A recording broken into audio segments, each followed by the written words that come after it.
আমরা চলে এসেছি সেকেন্ড পেজটা নিয়ে সংস্কৃতের। তো সেকেন্ড পেজ যে সংস্কৃতের আছে সেই সেকেন্ড পেজটা আমরা দেখতে পাচ্ছি K3 পেজটার এমসিকিউ গুলো নিয়ে আলোচনা করছি। কপিকুল শব্দের অর্থ কি? কপিকুল শব্দের অর্থ বানরকুল। আস্পাদম পদের সংস্কৃত প্রতিশব্দ কি? স্থানম। অলিপর্বা কোথায় বাস করত? পারসিকপুরে। সপ্তয় পদের সংস্কৃত প্রতিশব্দ কি? অশ্বা। ভবসাগর পদের অর্থ কি? সংসার রূপ কারাগার। শঙ্করাচার্যের পিতার নাম কি? শিবগুরু। ন মে পার্থস্তি, এখানে মে হলো অর্জুন, না সরি, এখানে ন মে পার্থস্তি, এখানে মে হলো শ্রীকৃষ্ণ। নিষ্কাম কর্মের দ্বারা কে মোক্ষ লাভ করেছেন? জনক। বাসন্তিক স্বপ্নমের মূল ইংরাজি নাটকটির রচয়িতা কে? William Shakespeare. উদ্বাহ শব্দের অর্থ কি? বিবাহ। বল্লভ পদটির অর্থ কি? প্রিয়। কৌমুদী কাকে বিবাহ করতে চেয়েছিলেন? কৌমুদী বিবাহ করতে চেয়েছিলেন বসন্তকে। ধন্বন্তরীর শিষ্য কে ছিলেন? ধন্বন্তরীর শিষ্য ব্রহ্মগুপ্ত। মেঘদূত কোন ছন্দে রচিত? মেঘদূত মন্দাক্রান্ত ছন্দে রচিত। ভাসের পুঁথি কোন হরফে আবিষ্কৃত হয়? মালয়ালাম হরফে। এই ছিল আমার এমসিকিউ কোশ্চেনের উত্তর। আমি দেখিয়ে দিচ্ছি, তোমরা স্টপ করে এটাকে পুরোটা দাগ নিয়ে নাও।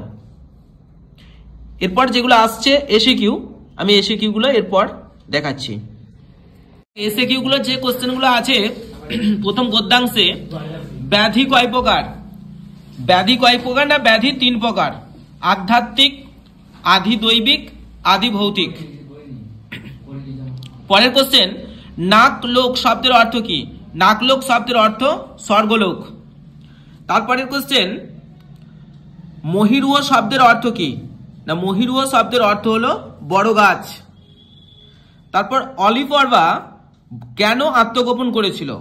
দেখো, অলিপর্বা আত্মগোপন করার কারণ হচ্ছে কি বলতো না, সে অশ্বারোহীদের দেখে ভেবেছিল এরা ডাকাত বা দস্যু দল, তার জন্য তার নিজের আত্মরক্ষার জন্য সে বড় গাছে আত্মগোপন করেছিল।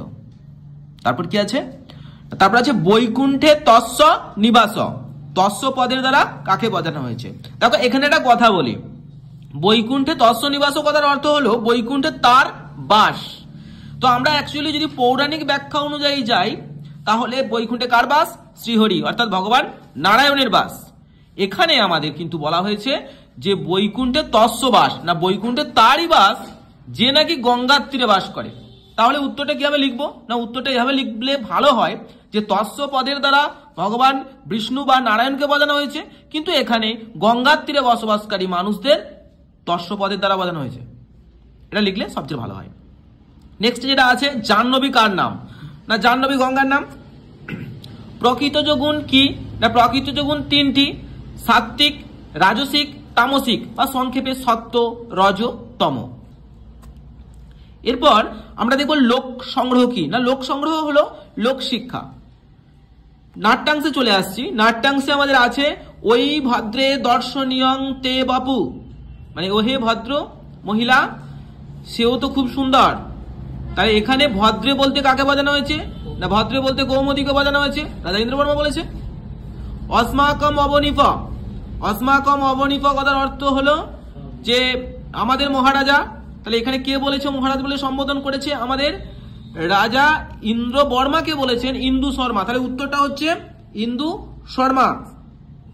নেক্সট, বাসন্তিক কথার অর্থ কি? না বাসন্তিক কথার অর্থ হলো বসন্তকালীন, বসন্তকালীন। বরাকি সব পদের অর্থ কি? না বরাকি পদের অর্থ হলো নিচ বা হতচ্ছাড়ি। উদয়নের বীণার নাম কি? উদয়নের বীণার নাম ঘোষবতী। মৃচ্ছকটিকম শব্দটির অর্থ কি? না মৃচ্ছকটিকম শব্দটির অর্থ মাটির তৈরি ছোট গাড়ি। আয়ুর্বেদের বিদ্ধত্বই কাকে বলা হয়? দেখো, এটা আগের পেজে কিন্তু উত্তরটা বলে দিয়েছি বা কোশ্চেনটা রিপিটেড হয়েছে। কি কি আছে? বিদ্ধত্বই মানে 3 জন, একজন হচ্ছে চড়ক, 2 নম্বর সুশ্রুতা, আর 3 নম্বর হচ্ছে বাঘভট্ট। বাঘভট্ট কোনটা বলো? লাস্ট হচ্ছে আয়ুর্বেদের বৃদ্ধত্রয়ী কারা? না, আয়ুর্বেদ শাস্ত্রের 3 জন বয়স্ক পণ্ডিত ছিলেন বা চিকিৎসক ছিলেন, তারা উল্লেখযোগ্য, অনেকেই ছিলেন, তাদের মধ্যে উল্লেখযোগ্য হলে 3 জন চরক লিখবে, সুশ্রুতা এবং বাঘভট্ট, নট বানভট্ট, বাঘভট্ট। চলো এরপর আমরা ব্যাকরণের দিকটায় চলে আসি। ব্যাকরণের দিকটা আমরা দেখতে পাচ্ছি শিশবে রোচতে মোদকম। শিশবে রোচতে মোদকম বললে আমরা দেখবো রুজ ধাতু কথাটা যদি বাক্যের মধ্যে পাই উত্তর লিখবো রুজ ধাতুর প্রয়োগে চতুর্থী বিভক্তি। তারপর সূর্যে উদিতে পদ্মং প্রকাশতে, ভাবে সপ্তমী, কোশং কুটিলা নদী, ব্যাপ্তি অর্থে দ্বিতীয়া, ব্যাপ্তি অর্থে দ্বিতীয়া, হিমালয়াত গঙ্গা প্রভবতী, না ভুব প্রভব সূত্রে অপদানে পঞ্চমী। সমাসে আসছি। পীতাম্বর, প্রীতম অম্বরং যস্য স, বহুব্রী সমাস। ভালো করে মনে রাখবে, ব্যাস বাক্যের জন্য 1 নম্বর থাকে আর সমাসটার নামের জন্য 1 নম্বর থাকে, মোট 2 নম্বর এক একটা সমাসের জন্য। অগ্নিসম, অগ্নিশ্চ সমশ্চ, অগয়দুন্তনের রস্যই অগ্নি, আর কোশ্চেনে বানান থাকবে দীর্ঘই। অগ্নিশ্চ সমশ্চ দ্বন্দ্ব সমাস। দম্পতি, জায়া চ পতিশ্চ দ্বন্দ্ব সমাস, অ্যাক্সেস দ্বন্দ্ব এটা। অর্থ পার্থক্যে আসছি। বাক্যম, বাক্যম মানে হচ্ছে কথা বলা, বাচ্যম মানে বলা উচিত। স্থলা মানে কৃত্রিম ভূমি, স্থলী মানে অকৃত্রিম ভূমি। গিরিশ, গিরিশ মানে যেটা রস্যই দেওয়া আছে সেটা মহাদেব, আর যেটা দীর্ঘই দেওয়া আছে সেটা হিমালয়। পুনঃ পুনঃ পশ্যতি দরিদৃশ্যতে, মহদরণ্যম অরণ্যানি, বচনাৎ অনন্তরম, উক্তা।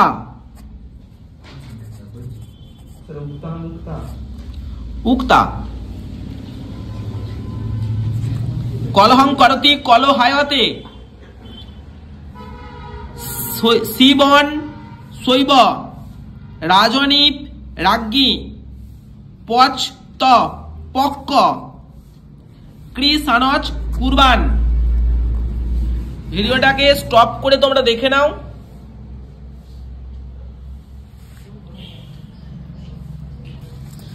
আবার দেখা হচ্ছে পরবর্তী ভিডিওতে।